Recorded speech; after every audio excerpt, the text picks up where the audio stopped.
তুষারঝড় ব্লেয়ারে বিপর্যস্ত যুক্তরাষ্ট্রের পূর্বাঞ্চল এ পর্যন্ত প্রাণহানি হয়েছে ৬ জনের। ভোগান্তিতে অন্তত ৬ কোটি মানুষ। এদিকে তীব্র শীত ও তুষারপাতের মধ্যে ইংল্যান্ড আর ওয়েলসকে জারি করা হয়েছে বন্যার সতর্কতা। তুষারপাতের কবলে পড়েছে জার্মানিও।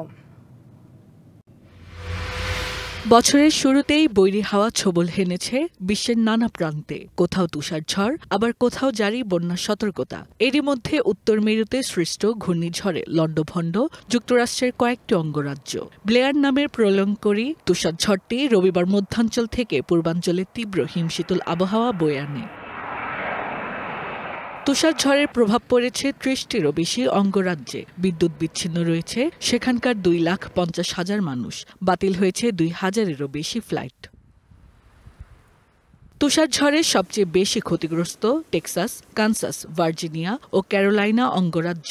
কানসাসের কোথাও কোথাও ৪৬ সেন্টিমিটার পর্যন্ত বরফ জমেছে। এরই মধ্যে সাময়িকভাবে বন্ধ ঘোষণা করা হয়েছে শহরের বেশিরভাগ স্কুল ও সরকারি office.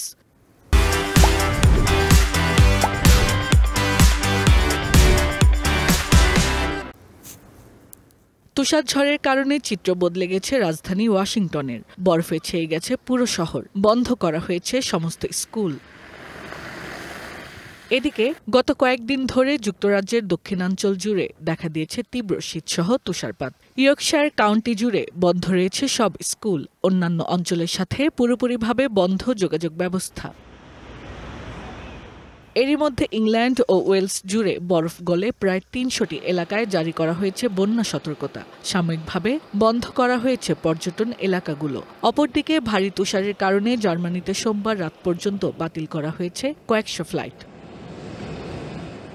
Hasna Akter, DBC news desk.